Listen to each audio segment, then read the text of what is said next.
Assalamualaikum warahmatullahi wabarakatuh. Nama saya Farida Zahra Lindra. Hari ini saya akan mempresentasikan artikel yang berjudul Pemodelan Struktur Naratif Interaktif dalam Video Game menggunakan pendekatan pohon keputusan studi kasus pada Life is Strange. Penelitian ini membahas bagaimana cerita bercabang dalam video game dapat dianalisis secara sistematis menggunakan metode pohon keputusan dengan memanfaatkan data dari ulasan pemain. Untuk latar belakangnya,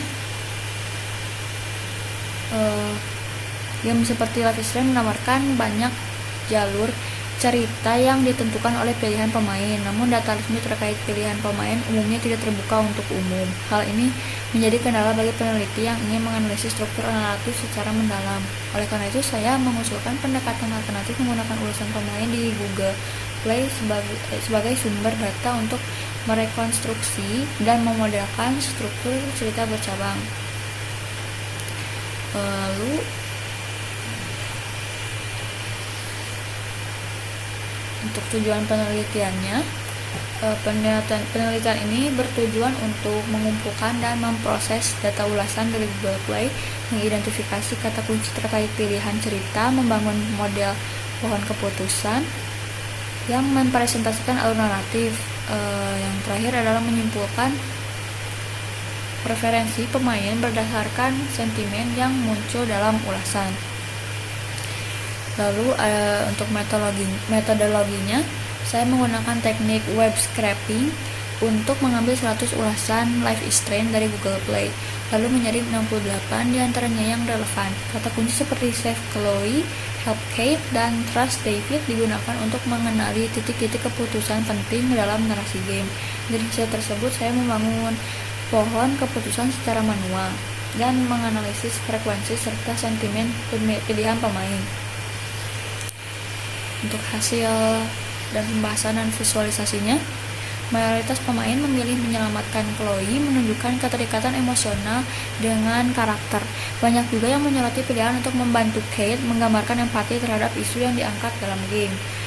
Diagram pohon yang menggambarkan cabang-cabang utama cerita berdasarkan pilihan-pilihan ini. Ada di berikut. Sentimen positif lebih dominan pada jalur cerita yang dinilai emosional dan memuaskan secara naratif. Lalu masuk dalam pembahasan, pendekatan ini terbukti dapat memetakan struktur naratif dengan data yang terbatas. Namun perlu dicatat bahwa ulasan hanya mewakili sebagian pemain. Tidak semua pilihan kecil disebutkan dalam ulasan.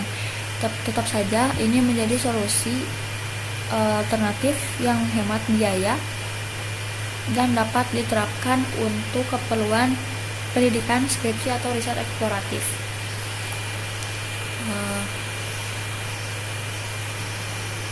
Lalu untuk kesimpulannya, pemodelan struktur cerita bercabang melalui data ulasan komunitas bisa dilakukan dengan metode sederhana seperti pohon keputusan. Penelitian ini menunjukkan bahwa meskipun data tidak berasal dari log resmi game, kita masih dapat memperoleh representasi yang cukup kuat untuk memahami pola pilihan pemain. Baiklah, sekian dari saya. Terima kasih atas perhatian dari teman-teman semua. Wassalamualaikum warahmatullahi wabarakatuh.